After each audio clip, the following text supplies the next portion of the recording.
अभी तक हमने बायो की बात करें तो ह्यूमन डाइजेस्टिव सिस्टम देख लिया था, और उम्मीद है आप लोगों ने रिवाइज किया होगा। उसमें मैंने नोट्स भी अटैच किए थे पीडीएफ फॉर्म में, नीचे जो डिस्क्रिप्शन बॉक्स है उसमें लिंक दिया है पीडीएफ नोट्स का भी। अब बात करते हैं रेस्पिरेशन की। डाइजेशन पूरा हमने ह्यूमन का कंप्लीट कर लिया था, अब ह्यूमन रेस्पिरेटरी सिस्टम की बात करते हैं। तो अब ह्यूमन रेस्पिरेटरी सिस्टम की बात करनी है। तो अब ह्यूमन रेस्पिरेटरी सिस्टम की हम शुरुआत करेंगे, यानी कि ह्यूमन रेस्पिरेटरी सिस्टम है क्या। सबसे पहली बात तो यही कर लेते हैं, रेस्पिरेटरी सिस्टम यानी कि जो चीज हमें रेस्पिरेशन में हेल्प करे, और ह्यूमन का पढ़ रहे हैं तो ह्यूमन के बारे में पढ़ रहे हैं। अब ह्यूमन रेस्पिरेटरी सिस्टम की शुरुआत करेंगे, इसमें भी डायग्राम रहेगा, डायग्राम से इसकी शुरुआत करेंगे और इसके नोट्स भी क्या करेंगे डिस्क्रिप्शन में अटैच कर देंगे। आज नहीं तो ये हो सकता है नेक्स्ट डे अटैच हो जाए, और उसके बाद इसके पूरे नोट्स अगर रहेंगे तो उसकी स्टडी अच्छे से कर लेना। अब इसको कंटिन्यू करते हैं, ह्यूमन रेस्पिरेटरी सिस्टम। तो देखो ह्यूमन रेस्पिरेटरी सिस्टम में बात करी जाए, सबसे पहले रेस्पिरेशन क्या होता है। दो वर्ड्स आते हैं, एक रेस्पिरेशन आता है और एक ब्रीथिंग आता है। रेस्पिरेशन क्या होता है, ब्रीथिंग क्या होता है। देखो लोग समझते हैं रेस्पिरेशन और ब्रीथिंग एक ही चीज है, नहीं बिल्कुल नहीं, ऐसा अलग अलग वर्ड्स हैं। अब रेस्पिरेशन क्या होता है, ब्रीथिंग क्या होता है। सबसे पहले ब्रीथिंग को समझो। ब्रीथिंग क्या है, आपने एयर को अंदर लिया, एयर को खींचा और एयर को छोड़ा, ये ब्रीथिंग है। यानी कि एयर का लेना और एयर का छोड़ना बस क्या कहलाता है, ब्रीथिंग। और वहीं पे जब उस जो हमने एयर ली है उसमें जो ऑक्सीजन है, ऑक्सीजन में हम क्या करें, ग्लूकोज को तोड़ें और उससे एनर्जी प्राप्त करें, तो ये क्या कहलाता है, रेस्पिरेशन। तो ये हमें पता होना चाहिए कि ब्रीथिंग और रेस्पिरेशन के बीच का डिफरेंस क्या होता है। अगर हम इस पॉइंट की बात करें रेस्पिरेशन और ब्रीथिंग की, सबसे पहला हमारा रेस्पिरेशन है क्या, रेस्पिरेशन, और एक हमने क्या बताया, ब्रीथिंग। ये दो टर्म है। तो सबसे पहले ब्रीथिंग की डेफिनेशन की बात करें, ब्रीथिंग है क्या, इनहेलेशन यानी कि एयर को अंदर लेना, inhalation intake, and exhalation, exhalation मतलब एग्जिट बाहर करना, exhalation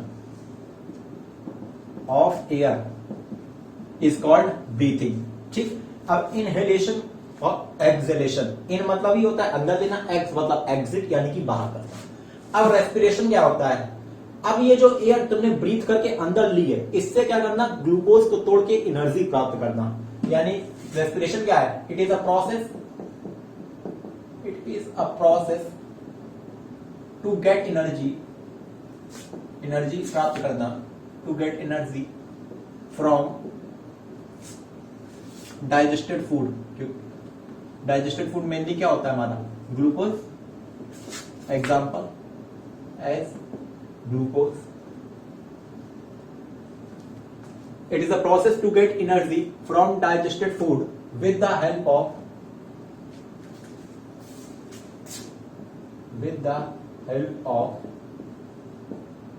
oxygen, that is which is inhaled, जो कि हमने क्या की थी, इनहेल की थी, विच इज इनहेल्ड ड्यूरिंग, किसके दौरान, ब्रीथिंग के दौरान, ड्यूरिंग ब्रीथिंग। ये क्या हुआ, रेस्पिरेशन और ब्रीथिंग के तुम्हारी डेफिनेशन है।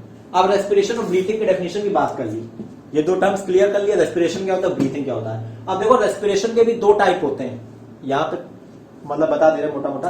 रेस्पिरेशन के दो टाइप है, एक एरोबिक और एक एनारोबिक। इसको बता दे पहले, एरोबिक रेस्पिरेशन होता है और एक एनारोबिक होता है।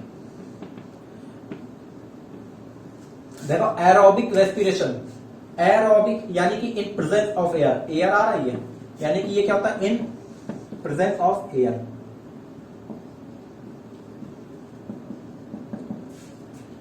एनारोबिक यानी एन मतलब देखो हम लोग इंग्लिश पढ़ते तो इंग्लिश में ए एन लग जाता है कुछ वर्ड्स के आगे, तो उसका मतलब क्या हो जाता है, अपोजिट। अगर ये प्रेजेंस था तो इसका अपोजिट यहां पे क्या हो जाएगा, इन अब्सेंस ऑफ एयर। अब सोचो हम लोग एरोबिक एयर इसमें हम ले रहे हैं, तो इसमें हम क्या है कि एनर्जी ज्यादा बनती है, it produce more energy, produce more energy, और इट प्रोड्यूस लेस एनर्जी,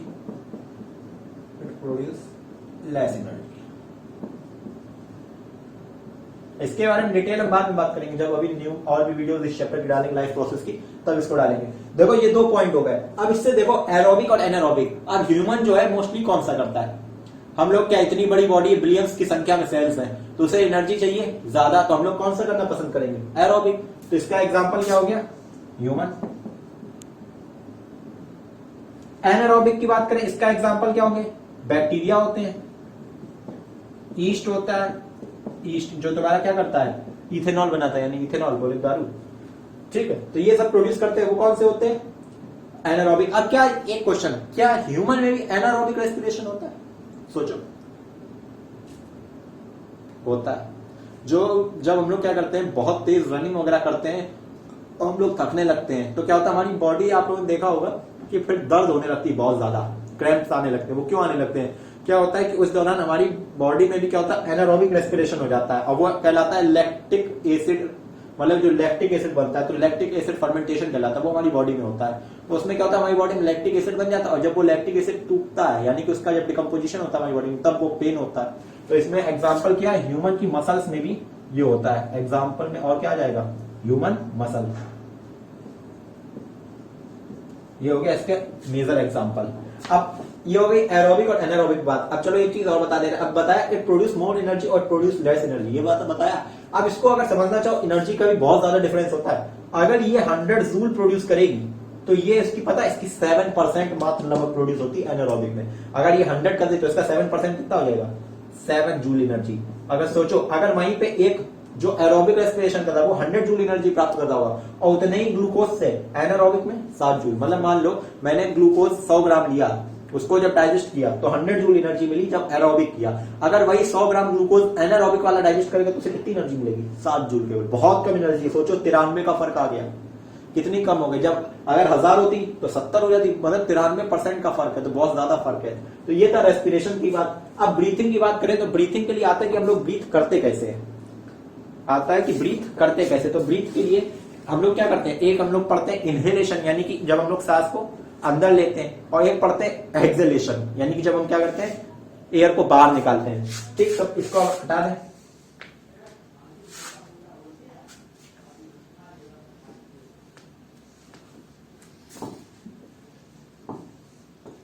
देखो ब्रीथिंग समझनी है, अभी हम उसको बहुत ज्यादा क्लियर डायग्राम नहीं बना रहे, लेकिन हम चीजें समझते जा रहे हैं।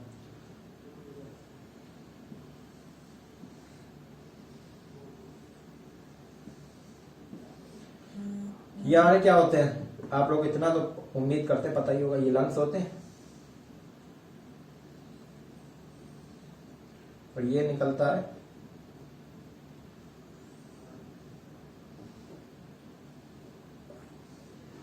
ठीक, और ये होता है नीचे क्या, डायाफ्राम।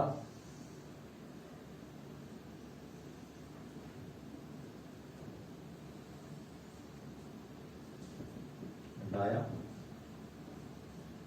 और ये क्या होते हैं, लंग्स। चलो आज एक कॉन्सेप्ट और बताते हैं। आप लोग क्या करते हैं, सबसे पहले हम लोग क्या करते हैं, जब हम लोग सांस अंदर लेते हैं, जब सांस अंदर लेते हैं तो ये वाला पोर्शन थोड़ा सा क्या होता है, फूलता है। ठीक, यानी कि क्या होता है, ये वाला फूलता है। अब इसकी प्रोसेस पढ़ते हैं, ब्रीथिंग होती कैसे है। सबसे पहले जब हम लोग क्या करते हैं, हम लोग सांस अंदर खींचते हैं, तो अंदर क्या होता है, एक लॉ होता है, हम जनरली जल्दी रिवाइज करा दें। एक लॉ है केमिस्ट्री में, इसे कहते हैं बॉयल्स लॉ। क्या बॉयल्स लॉ? बॉयल्स लॉ की, बॉयल्स लॉ एक लॉ है। इसमें होता क्या है, प्रेशर जो है इनवर्सली प्रोपोर्शनल होता है वॉल्यूम के। आपने प्रेशर और वॉल्यूम वर्ड्स तो सुने ही होंगे। देखो प्रेशर और वॉल्यूम, इसका एक एग्जांपल समझते हैं। एक बैलून लीजिए और बैलून को क्या करिए, प्रेस करिए, और जब बैलून को आप प्रेस करेंगे तो उसका वॉल्यूम क्या होता है, अगर उसमें प्रेशर लगा रहे, यानी कि प्रेशर हमने बढ़ा दिया, तो वॉल्यूम क्या हो जाता है, कम हो जाता है। अगर हम दोनों हाथ से लें और एक प्रेशर लगा दे एकदम बैलून पे, तो वॉल्यूम क्या हो जाएगा, दबेगा। या फिर आप लोगों ने एक वाली बॉल देखी होगी जो आती है, क्या नाम, थोड़ी जो दबती है, क्या कहते हैं उसको, जंपिंग बॉल यानी क्या, तो वाली जब बॉल होती है जिसमें स्माइली बना होता है, उसमें क्या करो आप, अगर उसको प्रेशर लगाओ, उसमें अगर उसमें प्रेशर लगा तो उसका वॉल्यूम क्या होता है, कम होता है। अगर हम उसको दबाएं तो उसका वॉल्यूम क्या होता है, कम होता जाता है। और प्रेशर क्या हम लोग लगा रहे हैं, तो यानी कि प्रेशर क्या होता है, जितना ज्यादा होगा वॉल्यूम उतना ही कम होगा। प्रेशर ज्यादा तो वॉल्यूम कम, ये इसका मतलब यही हुआ इस सेगमेंट का मतलब। और एक क्या हो सकता है, अगर हम प्रेशर को कम कर दें तो वॉल्यूम क्या हो जाएगा, बढ़ जाएगा। अब हम उसको दबाए हुए थे, एकदम से हम प्रेशर हटा दें तो उसका वॉल्यूम क्या होने लगेगा, बढ़ने लगेगा। यानी कि अगर प्रेशर कम हो गया तो वॉल्यूम बढ़ने लगता है। तो ये इसका एग्जांपल हो गया। ठीक, अब ये बॉयल्स लॉ यूज होगा अभी। ठीक, अब देखो ब्रीथिंग की दो स्टेप होती है, एक कहलाती इंस्पिरेशन और एक कहलाती एक्सपिरेशन। इसको इरेज कर दे रहा है, इसमें अगर कुछ नोट करना नोट कर लो।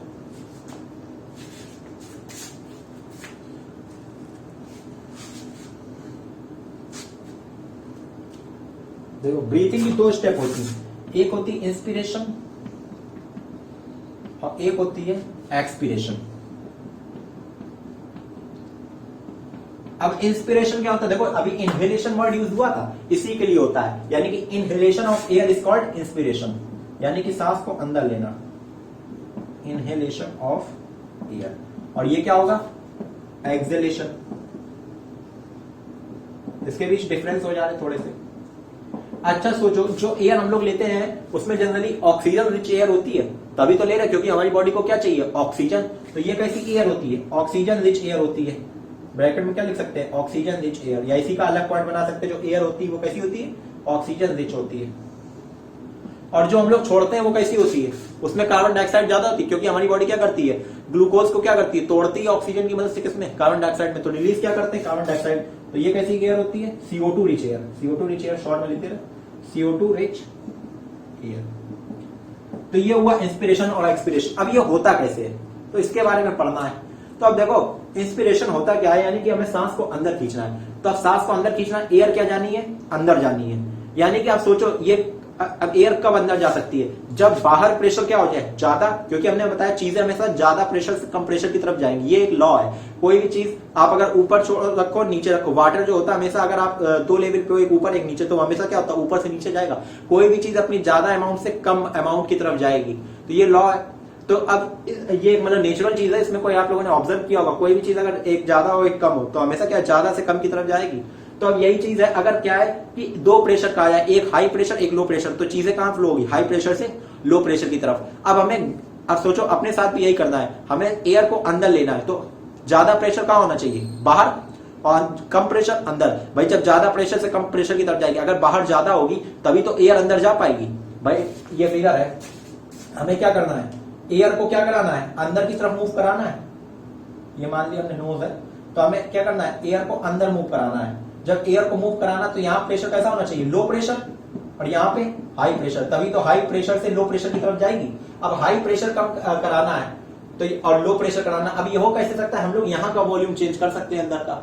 अब अगर प्रेशर यहाँ लो रखना है तो वॉल्यूम क्या रखेंगे, वॉल्यूम ज्यादा करना पड़ेगा।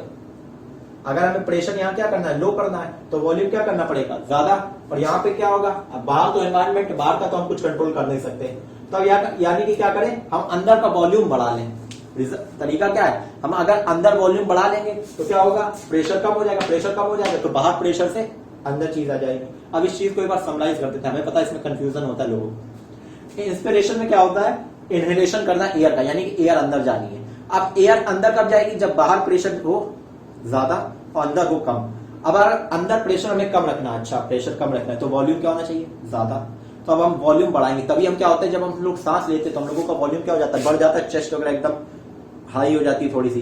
देखो जैसे हम लोग सांस लेते तो एकदम ये फूल जाता है, तो क्या होता है इंस्पिरेशन के दौरान, यानी कि जब हम लोग वॉल्यूम बढ़ाते हैं, तो यानी कि हम लोग क्या करते हैं, वॉल्यूम को यहाँ बढ़ाते हैं तो इंस्पिरेशन हो जाता है। अब एक्सपिरेशन कैसे होता है, जब हम लोग क्या करते हैं, एक्सपिरेशन करना, यानी कि हमें अंदर से एयर को बाहर छोड़ना है। अब अंदर से बाहर छोड़ना है तो अंदर क्या होना चाहिए, हाई प्रेशर, और बाहर क्या होना चाहिए, लो प्रेशर। अब दूसरा ये इरेज कर दे रहे हैं,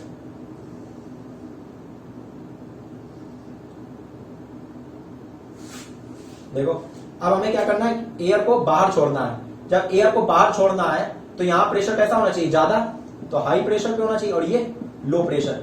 अब यहाँ प्रेशर बढ़ाना है, अभी हमने लॉ क्या देखा था, pressure is inversely proportional to volume. अगर हमें प्रेशर ज्यादा करना है तो हमें वॉल्यूम क्या करना पड़ेगा, कम। तो यानी कि हम यहाँ क्या करें, वॉल्यूम कम कर दें। अब वॉल्यूम कम करना है तो एक तरह से हम लोग क्या करें, बैलून को कम कर दें, पिचका दें। बैलून को पिचकाएंगे तो प्रेशर बढ़ेगा, तो अंदर के जो लंग्स है उनको क्या करें, सिकुड़ेंगे तो क्या होगा, उनका वॉल्यूम कम, तो प्रेशर ज्यादा हो गया, एयर बाहर निकल जाएगी। तो ये होता है इंस्पिरेशन और एक्सपिरेशन। इसकी बहुत डिटेल 10th क्लास में है नहीं, और नहीं तो केवल इनकी डेफिनेशन याद कर लो, काम चल जाएगा। हमने बता दिया थोड़ा सा इंस्पिरेशन और एक्सपिरेशन होता कैसे है। अब बात करते हैं ह्यूमन रेस्पिरेटरी सिस्टम की, और सीधे किसके आते हैं, ह्यूमन रेस्पिरेटरी सिस्टम। अब सबसे इंपॉर्टेंट ह्यूमन रेस्पिरेटरी सिस्टम का डायग्राम है, तो डायग्राम बनाना आना चाहिए। और बोर्ड के हिसाब से सबसे इंपॉर्टेंट टॉपिक डाइजेशन में, मतलब इन चारों में डाइजेशन, सर्कुलेशन, ब्रीथिंग मतलब रेस्पिरेशन वाला, और एक्सक्रीशन सबसे ज्यादा इंपॉर्टेंट यही वाला टॉपिक है। और उसके बाद बात करें तो एक्सक्रीशन है, ठीक है। सबसे ज्यादा एक्सक्रीशन और रेस्पिरेशन ही पूछा जाता है। तो अब रेस्पिरेशन की बात करनी है, ह्यूमन रेस्पिरेटरी सिस्टम की। तो सबसे पहले इसका क्या बनाना है, डायग्राम बना लिया जाए। अब देखो डायग्राम की प्रैक्टिस मेरे साथ ही करते जाना, नहीं तो एक बार देख लो फिर बना लेना।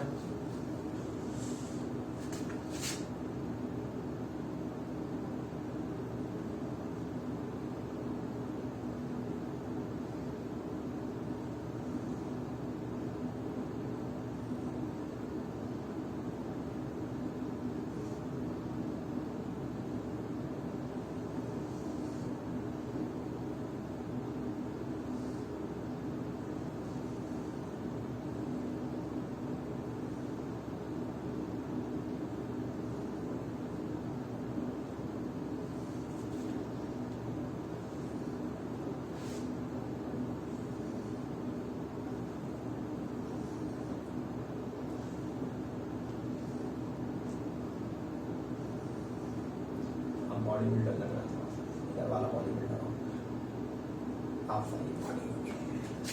देखो।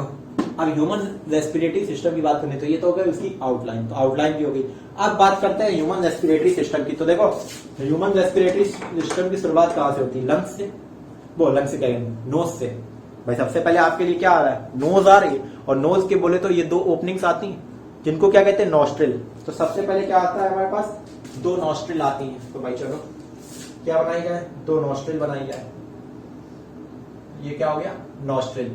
नॉस्ट्रिल के बाद क्या होता है, ये तुम्हारा रास्ता होता है जिसे क्या कहते हैं, नेजल कैविटी।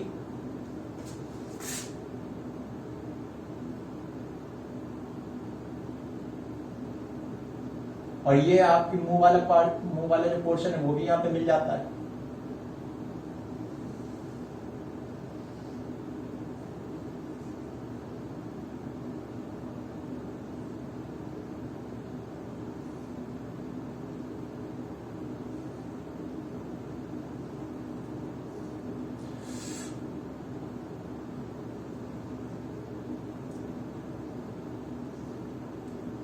देखो एक पाइप यहां से पीछे से जाता है, वो फूड का पाइप होता है जिसके हम लोगों ने डाइजेशन में पढ़ लिया था। एक पाइप बोले तो पीछे से ये अलग से चला जाता है,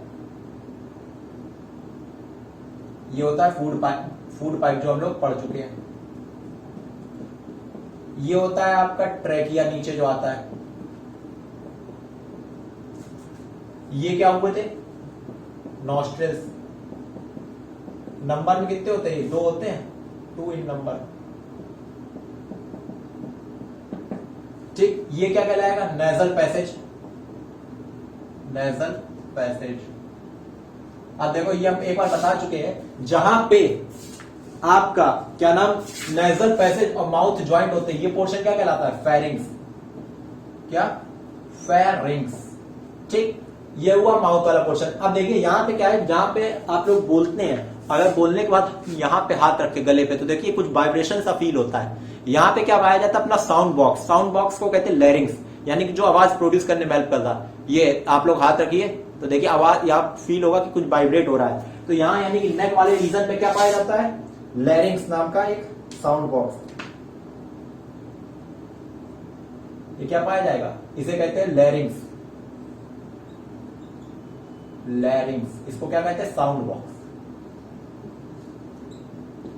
अच्छा आप लोगों ने एक चीज नोटिस की होगी, जब आप लोग खाना खाते हैं, कभी कभी बोलते रहे आप लोग और एकदम ठसका आने लगता है, मतलब एकदम अगर वो हम लोग खाना खाते समय बोल रहे तो एकदम से ठसका आ जाता है, वो क्यों, उसका रीजन क्या होता है, हम लोग एयर भी उस टाइम अंदर चली जाती है। देखो पाइप तो एक ही है, अगर सोचिए इसी में अगर फूड चला जाए तो दिक्कत हो जाएगी, तो इसीलिए एकदम से वो ठसका आता है। तो इसलिए एक यहाँ पे कवर टाइप का पाया जाता है, ढकने का काम, यानी जैसे ढक्कन होता है, ढक्कन क्या करता है, एक तरह से ये सोचिए अगर ये पाइप आपका किसका हो गया, फूड का हो गया, तो इस तरह से इस पे क्या होता है, कवर टाइप का यानी कि ढक्कन टाइप का पाया जाता है। जब खाना आ रहा होता है, जब यानी कि खाना भी इधर से आ रहा है और एयर भी ले रहे, तो क्या होता है, ये ढक लेता है। तो जिसके कारण क्या होता है कि अगर इस पे यहाँ पे ढक्कन आ गया तो खाना यहाँ तो जाएगा नहीं, हम नीचे, तो खाना यहाँ चला जाएगा।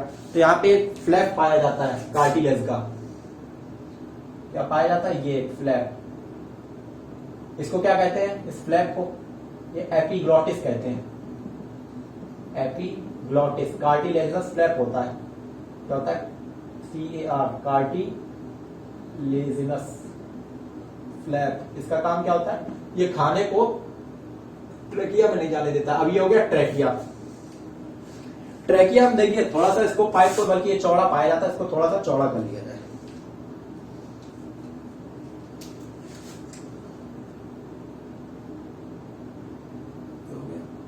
यहां से फिर ये चौड़ा हो जाता है।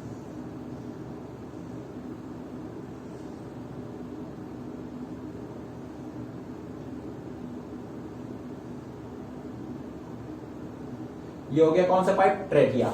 अब ट्रेकिया में देखिए क्या होता है कि इनकम्प्लीट कार्टिलेजनस रिंग्स पाई जाती हैं। कैसी, इनकम्प्लीट, इस तरह देखा होगा बुक में भी बनी होगी।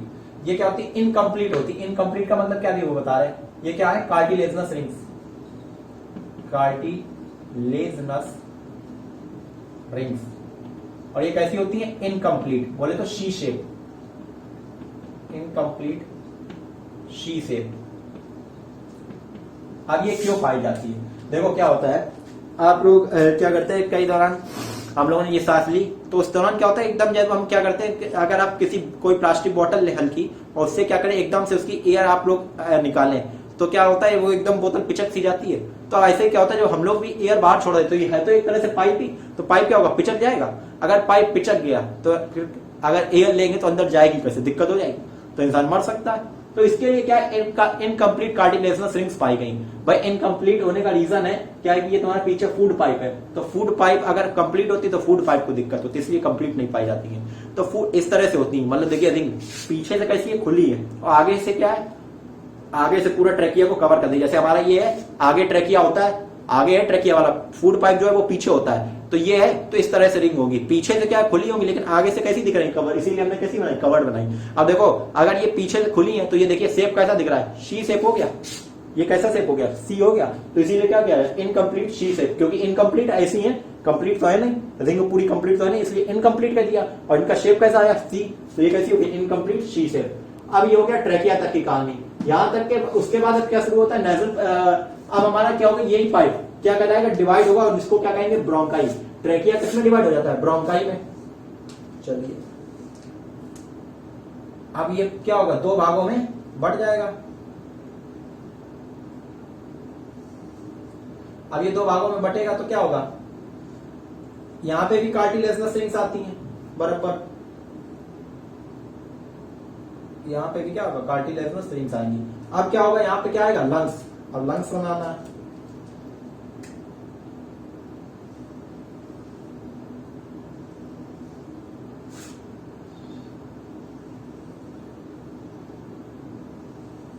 ये क्या हो गए, लंग्स हो गए।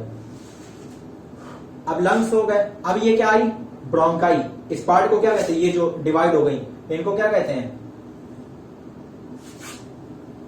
ये जो दो हुई ये क्या कहलाती है, ब्रोंकी। इनका सिंगुलर होता है ब्रोंकस, लिख दिया जाता है, सिंगुलर लिख दे रहे हैं, इनका सिंगुलर क्या कहलाता है, ब्रोंकस। और ये कैसी होती है, 2 होती है नंबर, एक प्रत्येक लंग में एक जा रही है, देखो राइट एक गई, ये अगर हम ऐसे खड़े हैं तो मेरा ये वाला लंग कौन सा होगा, लेफ्ट, और ये वाला राइट, तो ये कौन सा हो गया, लेफ्ट लंग, और ये वाला राइट लंग। ठीक, अब 2 इन नंबर, एक प्रत्येक लंग में एक एक चली गई। अब यहां तक की हुई ब्रोंकाई की कहानी। अब क्या होता है, ये ब्रोंकाई आगे डिवाइड होता जाता है, ब्रोंकाई भी क्या होगा, आगे डिवाइड हो जाता है, किसमें, ब्रोंक्यूल्स में। ये लाइन है, ये इतना बनी है, जरा इरेज नहीं कर रहा है, इसका कोई मतलब नहीं, केवल बता रहा है।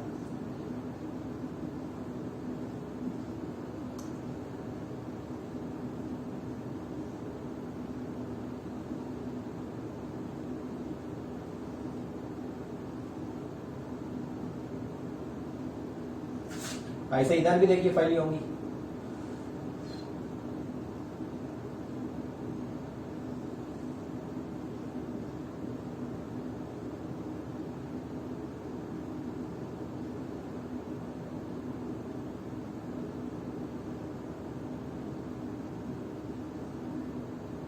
देखिए लास्ट में इनमें क्या होता है, एल्वियोलाई लगी होती है इस तरह से।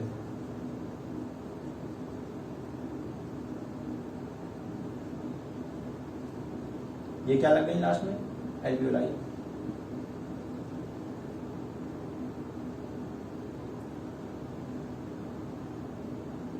ऐसे इनमें भी लगी होंगी।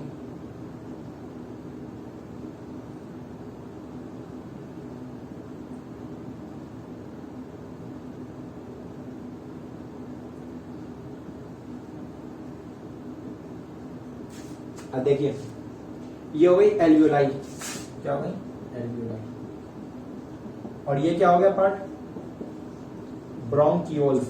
ब्रोंकियोल्स संख्या में बहुत ज्यादा होते हैं, many in number, many in number. और ये क्या होता है एल्वियोलाई, यहां पे होता है gaseous exchange, gaseous exchange takes place here. यहां पे क्या होगा gaseous exchange takes place here. ठीक, अब देखो एक बार मोटा मोटा इसको एक बार समझा दें। ह्यूमन रेस्पिरेटरी सिस्टम का डायग्राम हो गया ये हो गया क्या ह्यूमन रेस्पिरेटरी सिस्टम का डायग्राम। शुरुआत करते थोड़ा सा और इसको ब्रीफ करते जाते हैं ना, आसानी रहेगी। सबसे पहले क्या है नॉस्ट्रिल, हमें एयर लेनी तो हम किससे लेते हैं नॉस्ट्रिल से, ले लेते हैं माउथ से भी, लेकिन हम उसकी स्टडी नहीं करते हैं। वो चीज जनरली मतलब हम लोग जो जनरली एयर इनहेल करते हैं वो नोज के थ्रू। सबसे पहले आए नॉस्ट्रिल, तो नॉस्ट्रिल कितने होते हैं 2 नंबर में होते हैं। तो अब अगर हम पॉइंट्स भी लिखना शुरू करें तो सबसे पहले क्या आया हमारे लिए नॉस्ट्रिल। ठीक, नॉस्ट्रिल कितने होते हैं नंबर में, तो लिख सकते हैं दे आर 2 इन नंबर, लिखते चले they are 2 in number. It is actual site, it is actual site where we inhale the air, जहां से हम एयर अंदर लेते हैं, inhale the air and inhale the air and also exhale it, and also exhale the air, और inhale भी करते हैं और exhale भी करते हैं, exhale the air। ठीक, ये हो गई नॉस्ट्रल की कहानी। 2 होते हैं नंबर में। नॉस्ट्रल के बाद क्या आता है नेजल पैसेज। ठीक, अब किसकी कहानी आई नेजल पैसेज की, अगली स्टोरी। आप देखिए नेजल पैसेज क्या है। नेजल पैसेज में आप लोगों ने फील किया होगा अंदर हेयर्स पाए जाते हैं, कुछ लोग नाक में हेयर्स पाए जाते हैं, यानी कि यहाँ पे क्या होगा ये सब क्या पाए जाएंगे, यहाँ पे हेयर्स पाए जाते हैं। और क्या होता है कुछ म्यूकस पाया जाता है, चिपचिपा चिपचिपा होता है नेचर में। क्या होता है यहाँ पे म्यूकस भी पाया जाता है। तो यानी कि ये क्या हो गया हेयर्स एंड क्या पाया जाता है म्यूकस। अब इनका काम क्या होता है म्यूकस का, हेयर पाया गया, म्यूकस कहीं और भी आया तो याद है डाइजेस्टिव सिस्टम में आया। वीडियो ना देखिए तो देख लेना डाइजेशन वाली, नहीं तो ये 4 टॉपिक ऐसे जल्दी पल्ले में नहीं पड़ते और नंबर भी चले जाते हैं। नेजल पैसेज की बात करें तो नेजल पैसेज में क्या आया था, ये नेजल पैसेज, इसी का दूसरा नाम होता है नेजल कैविटी। इसी का दूसरा नाम क्या है नेजल कैविटी। तो लिख लो नेजल पैसेज के नीचे नेजल कैविटी, वहां नहीं लिख रहे, इसी का दूसरा नाम है, खुद लिख लेना अगर लिखना हो तो। It's second name is nasal cavity. अब नेजल पैसेज में है क्या, ये रास्ता होता है किससे नॉस्ट्रिल से लेके फेरिंक्स तक का, यानी कि ये कनेक्ट करता है, इट कनेक्ट्स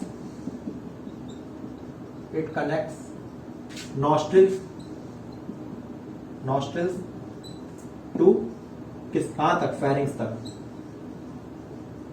कनेक्ट कर दिया। उसके बाद की बात देखो, अब ये हो गया कनेक्शन। हमने क्या बताया इसमें हेयर्स पाए जाते हैं और क्या पाया जाता है mucus. It consists of hairs and mucus, which अब इनका काम क्या है म्यूकस। हेयर क्या करेंगे, अगर सोचो कोई डस्ट पार्टिकल जा रहा हो तो ये हेयर में क्या होंगे फंस के रुक जाएंगे। अगर सोचो हेयर्स है उसमें डस्ट जा रही होगी तो क्या होगा उसमें फंस जाएंगे, रुक जाएंगे। और म्यूकस क्या होता है चिपचिपा होता है, तो वो डस्ट पार्टिकल इनमें क्या हो जाएंगे चिपक जाएंगे, और डस्ट पार्टिकल इस तरह से एयर क्या हो गए अंदर हम लोग ओके नहीं जा पाएंगे। तो ये क्या करता है consist of hair and mucus which help in filtering the dust particles. Filtering किसे करेंगे डस्ट पार्टिकल्स को, फिल्टरिंग द डस्ट पार्टिकल्स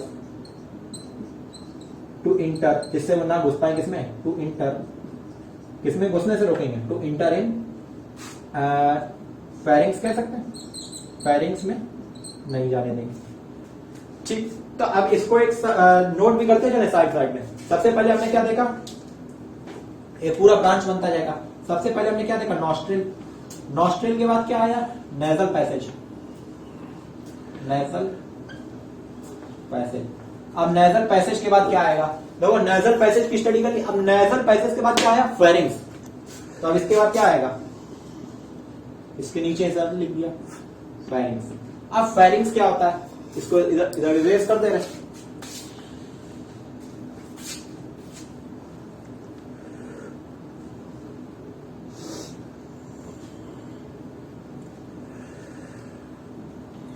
देखो हेडिंग डालते हैं फेरिंग्स। देखो फेरिंग्स है क्या? एक कॉमन पाइप है जिसमें फूड पाइप भी खुल रहा है और यानी कि माउथ की ओपनिंग भी खुल रही है और नोज की ओपनिंग भी खुल रही है। तो it is common pipe for food and air. और एक चीज और बताते हैं। अच्छा इसकी शेप देखो, एक इस तरह से आ रही है और एक इस तरह से आ रही है और इस तरह से जा रहा है। ये शेप कौन सा हो गया? इंग्लिश का कौन सा लेटर? वाई की तरह हो गया, कुछ कुछ वाई हो गया। तो इट इज वाई शेप्ड होता है। इट इज इनमें कम है, दूसरा ले लो।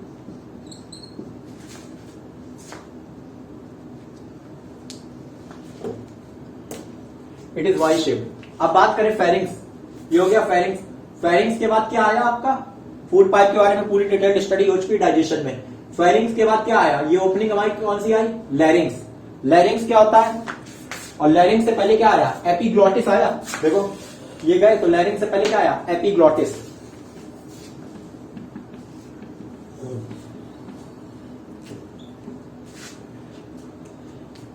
अब एपिग्लॉटिस क्या है? It is flap like structure. मैं बताया था एक ढक्कन की तरह होता है। तो it is flap like structure. किसके ऊपर होता है? ओवर द लैरिंग्स होता है। Over the larynx. ये हो गया एपिग्लॉटिस का। एपिग्लॉटिस के बाद क्या आया था? हमारा लैरिंग्स वाला पार्ट। लैरिंग्स क्या होता है? हमने बताया साउंड बॉक्स। यानी कि ये किसका काम करता है? आवाज प्रोड्यूस कराने में हेल्प करता है। ठीक है, तो अब आवाज प्रोड्यूस कराने में हेल्प करता है। तो अब लैरिंग्स का काम क्या होगा? तो यानी कि इसकी डेफिनेशन हम लोग इसके बारे में क्या लिख सकते हैं? It helps in sound production. Sound production also called sound box. क्या कहलाता है? Sound box. ये हो गई लैरिंग्स। अब देखो फेरिंग्स हो गया था। अब एपिग्लॉटिस तो एक फ्लैप है। फ्लैप है तो वो कोई बीच में तो आ नहीं रहा है, तो इसको हमने एपिग्लॉटिस को नहीं लिख रहे। उसके बाद क्या आया? लैरिंग्स। लैरिंग्स हो गया। अब लैरिंग्स के बाद क्या आ रहा है? ट्रैकिया आ रहा है। ट्रैकिया। तो अब देखो ट्रैकिया के बारे में स्टडी करनी। अब आता है ट्रैकिया, हमारा पाइप।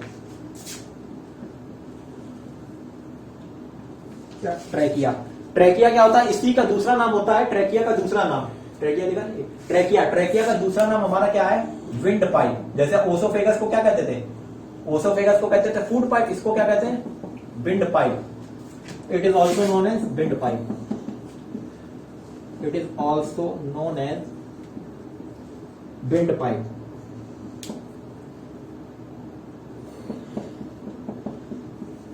ठीक, ट्रैकिया हो गया विंड पाइप। अब ये जो होता है, ये तुम्हारा क्या होता है? एक लंबा पाइप होता है, ये डिवाइड होता है जाके। ये तुम्हारा जो ये पूरा सेटअप है लंग्स वाला, ये थोरेसिक कैविटी होती है। एक थोरेसिक कैविटी में पाया जाता है। तो अब थोरेसिक कैविटी में पाया जाता है, ये थोरेसिक रीजन में डिवाइड होता है।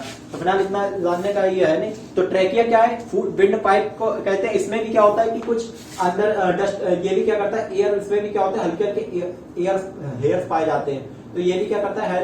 एयर के फिल्ट्रेशन में हेल्प करता है। तो इट ऑल्सो कंसिस्ट ऑफ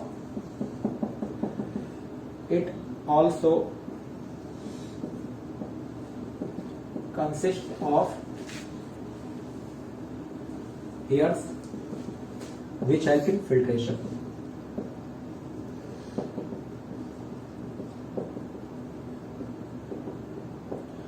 ठीक, अब ट्रैकिया क्या होता है? डिवाइड होता जाके और किस में बदलता है? ब्रोंकस में। तो it divides and form two branches known as क्या कहलाती है? ब्रोंकाई। ठीक, तो ये हो गया ट्रैकिया की कहानी। अब ट्रैकिया के बाद अब क्या आया हमारे पास, ब्रोंकाई आ गए, तो यानी कि ट्रैकिया के बाद सीक्वेंस क्या आएगा, ब्रोंकाई। अब ब्रोंकाई के बाद ये क्या आते हैं, ब्रोंकाई के बाद वाले मैंने लिखे नहीं है ना, ये वाले पार्ट ये क्या कहलाते हैं, ब्रोंकियोल्स, ब्रोंकियोल्स। और ये क्या होते हैं, मैनी इन नंबर, अच्छा लिखे नीचे ये लिखा है, कोई दिक्कत नहीं सर, इसको इरेज कर दो।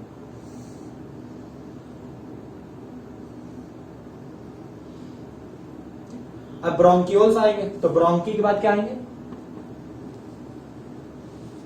ब्रोंकियोल्स। अब ब्रोंकियोल्स, आप पहले ब्रोंकी के लिए लिख लेते हैं,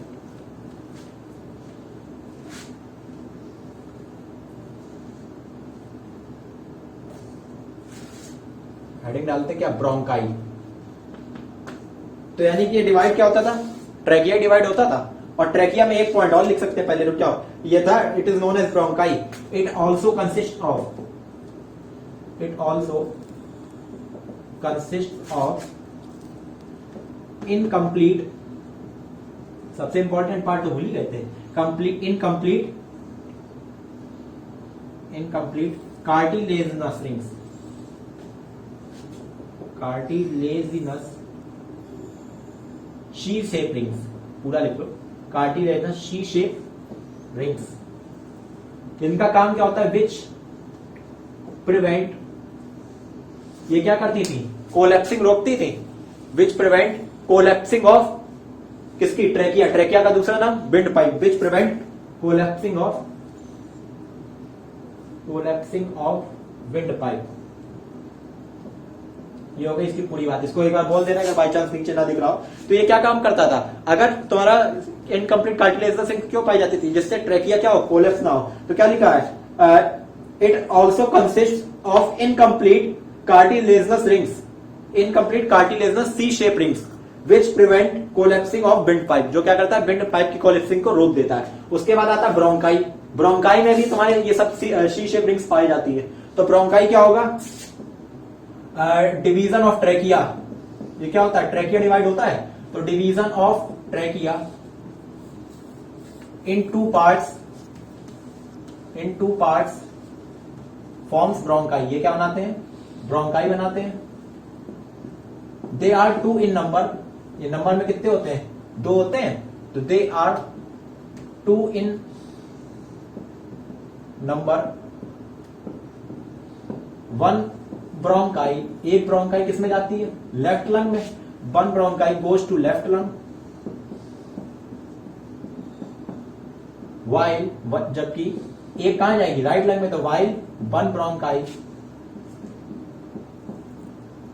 enters into right lung.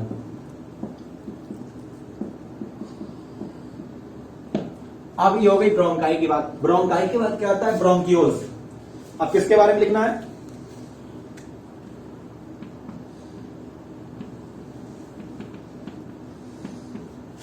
Bronchioles. तो ब्रोंकियोल्स क्या होता है, सेवरल डिवीजन किसके, ब्रोंकाई के। तो सेवरल डिवीजन यानी कि कई बार जब डिवाइड हो जाए ब्रोंकाई, तो several divisions of bronchi known as bronchioles, और they are many in number, हमने बताया कई सारे होते हैं, they are many in number. ठीक, अब ब्रोंकियोल्स के एंड पे क्या लग जाता है, ये देखिए ये बैलून लाइक स्ट्रक्चर ये लग गया, ये क्या कहलाता है, एल्वियोलाई, यानी कि लास्ट में स्ट्रक्चर क्या लगेगा, एल्वियोलाई। अब एल्वियोलाई सबसे इंपॉर्टेंट पार्ट है, ठीक, एल्वियोलाई को समझते हैं।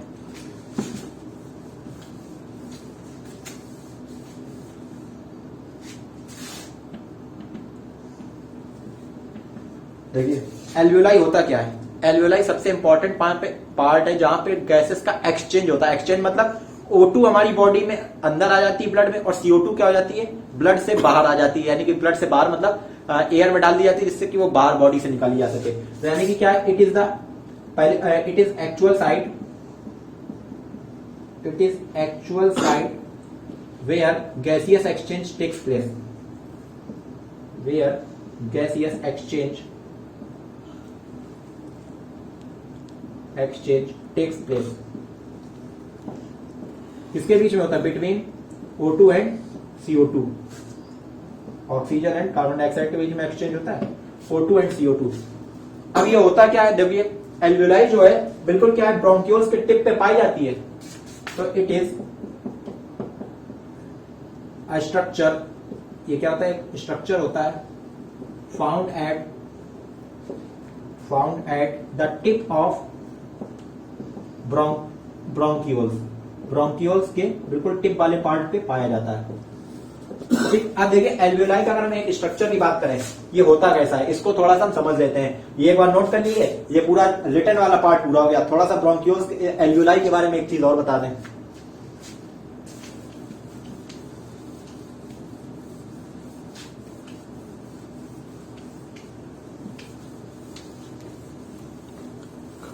देखिए अगर इसके बारे में पढ़ना, ये पाइप किसका आ गया? ब्रोंक्यूल्स का। अब देखिए एल्वेलाई का गोल है? बिल्कुल नहीं है, ये रफ सरफेस पाया जाता है। तो इसका सरफेस कैसा होता है? एल्वेलाई का रफ होता है, इट हैज रफ सरफेस,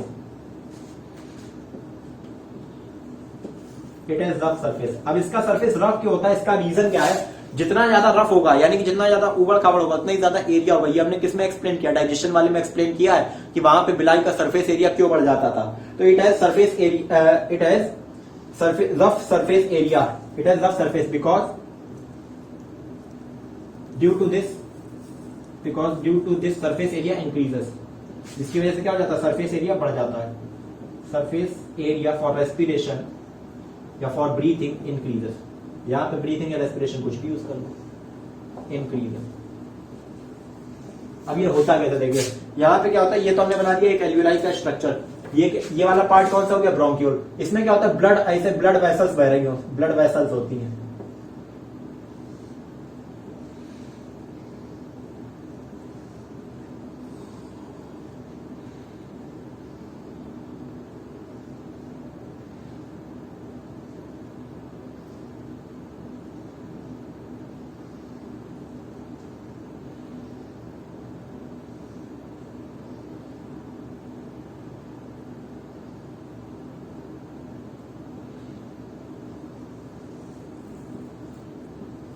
अब देखिए ये क्या हो गया? एल्वेलाई का एक स्ट्रक्चर। इसमें होता क्या है कि ब्लड इस तरह से बह रहा होता है, यानी कि इन सब में क्या होता है? ये ब्लड बह रहा और ये एक स्ट्रक्चर हो गया।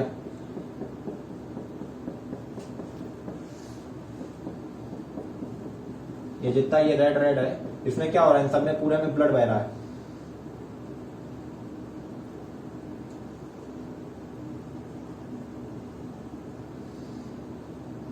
और ये वाला पार्ट क्या है? ब्रोंक्यूल का। ये होता है ब्रोंक्यूल, इसके टिप पे ये स्ट्रक्चर बना होता है। अब इतने को हमने क्या किया? एक तरह से ये जूम किया, ये वाला पार्ट जो है, इतने को जूम करके बनाया। तो इनमें अंदर ब्लड वेसल्स होती हैं। ये क्या होती हैं? Blood vessels. और यहां पे क्या होता है? देखिए यहां पे होता क्या है? O2 जो है अंदर आ जाती है, O2 अंदर डाल दी जाती है, और CO2 क्या कर दी जाती है? बाहर निकाल दी जाती है। CO2 ब्लड से क्या कर दी जाती है? बाहर निकाल दी जाती है। इस तरह से क्या हो गया? हमारे ब्लड में ऑक्सीजन आ गई, और ऑक्सीजन अब ये ब्लड किसमें जाएगा? जिस ब्लड में ऑक्सीजन आ गई वो लंग से किसमें चला जाता है? हार्ट के पास जाता है। हार्ट क्या करता है? उसको प्रेशर बढ़ा देता है। इसको अब कंटिन्यू करेंगे किसमें? ह्यूमन सर्कुलेटरी सिस्टम में। तो इसी के साथ रेस्पिरेटरी सिस्टम जो है फिनिश होता है। इसको एक बार जल्दी से रिकैप कर देते हैं, उसके आगे का फिर किसमें कंटिन्यू होगा? रेस्पिरेटरी में। अभी तक हमने क्या किया? खाने को पचाया। सबसे पहले देखिए शुरुआत कहां से हुई थी? डाइजेशन में हुई थी। उसमें हमने क्या किया था? ग्लूकोज यानी कि फूड लिया था, फूड को तोड़ा था, तोड़ा का तो क्या बना था? ग्लूकोज। रेस्पिरेशन में आया तो रेस्पिरेशन में क्या हुआ? ग्लूकोज को हमने क्या किया? ग्लूकोज को तोड़ा एनर्जी प्राप्त करने के लिए। एनर्जी प्राप्त करेंगे, अब देखो क्या हुआ? सबसे पहले हम लोगों ने क्या किया था? एयर को अंदर लिया था भाई। अगर हम शुरुआत करें रेस्पिरेटरी सिस्टम की ह्यूमन की, तो सबसे पहले हम लोगों ने क्या किया था? नॉस्ट्रिल की मदद से एयर को अंदर लिया था। फिर आए थे नेजल पैसेज में। नेजल पैसेज में हमने कहा था हेयर्स पाए जाते हैं, और क्या पाया जाता है? तुम्हारा म्यूकस, जो क्या करते हैं? डस्ट पार्टिकल को इंटर करने से रोक देते हैं। नेजल पैसेज के बाद उसके बाद क्या होता है? ये तुम्हारा माउथ वाला पार्ट और नेजल पैसेज वाला पार्ट मिलता है कहां पे? फेरिंग्स में। फेरिंग्स के बाद क्या आता है? लैरिंग्स, साउंड बॉक्स। ये साउंड बॉक्स वाइब्रेटिंग वाला लैरिंग्स। और लैरिंग्स के ऊपर क्या पाया जाता है? हमने बताया कार्टिलेज का एक फ्लैप, जिसे क्या कहते हैं? एपिग्लॉटिस। उसके बाद लैरिंग्स हो गया। लैरिंग्स के बाद ये क्या आता है? सीधा विंड पाइप जिसे कहते हैं ट्रैकिया, ट्रैकिया पे डिवाइड होता है, यहाँ पे डिवाइड हो गया किसमें, टू ब्रोंकाई, जिसे सिंगुलर क्या होता है ब्रोंकस, डिवाइड हो गया। फिर उसके बाद यहाँ पे क्या पाए जाते हैं, लंग्स, और लंग्स के नीचे एक स्ट्रक्चर पाया जाता है जिसे कहते हैं डायफ्राम, वो भी बना देंगे। डायफ्राम पाया जाता है, लंग्स हो गए, लंग्स कितने होते हैं, 2 होते हैं नंबर में, हमने यहाँ लिखा नहीं है, लिख लेना, लंग्स में भी दे आर 2 इन नंबर, ठीक है। बैलून लाइक स्ट्रक्चर होता है, अब इसी में लिख देंगे चाहे। और उसके बाद क्या है, लंग्स के बाद अब लंग्स में अंदर गए तो ब्रोंकस, यानी कि जो ब्रोंकाई थे वो डिवाइड होते हैं सेवरल ब्रांचेस में, वो किसमें, ब्रोंकियोल्स में, और हर ब्रोंकियोल्स के टिप पे क्या लगा होता है, एल्वियोलाई, और एल्वियोलाई का डिटेल्ड स्ट्रक्चर ये बना दिया। एल्वियोलाई में क्या होता है, ब्लड फ्लो होता है, यहाँ पे क्या होता है, ऑक्सीजन जो है वो ब्लड में आ जाती है और CO2 बाहर कर दी जाती है, और फिर CO2 हम लोग क्या करते थे, बाहर छोड़ लेते, ऑक्सीजन ले लेते हैं। अब ये हो गया, ब्लड में आ गई ऑक्सीजन, अब ये ब्लड कहाँ जाएगा, हार्ट के पास, और हार्ट के आगे अब हम लोग किसमें पढ़ेंगे, सर्कुलेटरी सिस्टम में। तो अब यहाँ से शुरुआत किसकी हो जाएगी, फिर सर्कुलेटरी की। अब बस इसमें 1-2 चीजें जो बनाई गई वो बना दें। ये नीचे बेल्ट नुमा, यानी कि जैसे क्या पट्टे नुमा स्ट्रक्चर पाया जाता है, इसी को क्या कहते हैं, डायाफ्राम। इसका स्ट्रक्चर कैसा होता है, डोम शेप, कैसा होता है, डोम शेप, गुंबद के आधार पर ये कहा जाता है। अब देखो ये लंग्स है, लंग्स के ऊपर क्या है, एक डबल वॉल्ड होता है, इसके ऊपर भी क्या होता है, मेम्ब्रेन पाइप, एक मतलब क्या है कि इस तरह से क्या होता है, ये पूरा कवर होता है, ऐसे इधर भी होता है।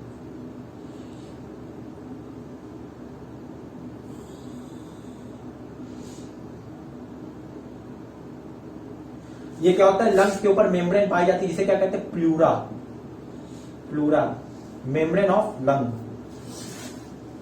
Membrane of lung. ये कैसा होता है, डबल मेम्ब्रेन होता है, एक ये हो गई देखो लंग्स के ऊपर मेम्ब्रेन, और एक ये हो गई, तो लंग्स कैसा होता है, डबल मेम्ब्रेनस होता है, pleura, membrane of lung.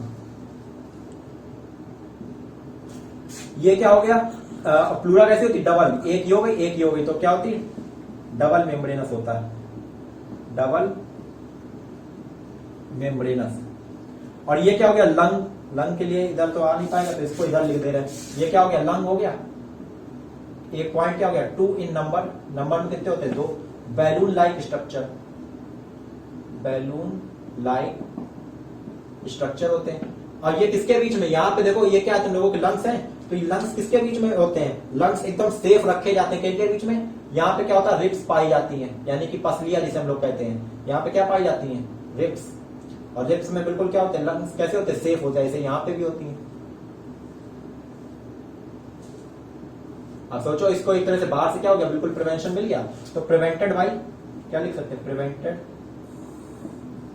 By ribs. आगे से कौन बचा रहा है, ये इधर साइड से सब रिब्स, पीछे से कौन बन जाता है, वर्टिब्रल कॉलम, यानी कि जो रीढ़ की हड्डी होती है, रिब्स कॉमा वर्टिब्रल कॉलम, यानी कि रीढ़ की हड्डी, वर्टिब्रल कॉलम। और नीचे से कौन बचा रहा है, डायफ्राम, बिल्कुल एकदम सेफ रहता है, ठीक है। तो ये हो गया किसकी, रेस्पिरेटरी सिस्टम की पूरी कहानी। अब इसके आगे ब्लड आ गया है हमारा कहां पे, एल्वियोलाई में, एल्वियोलाई से ब्लड में आ गई है ऑक्सीजन, इसके आगे कंटिन्यू होगा सर्कुलेटरी सिस्टम में कि अब ये ऑक्सीजन रिच ब्लड जाता कहां है, ठीक। ये ऑक्सीजन रिच ब्लड जाएगा हार्ट में, और हार्ट की कहानी पढ़ेंगे हम लोग सर्कुलेटरी में। इसी के साथ थैंक यू, ये टॉपिक फिनिश होता है, थैंक यू।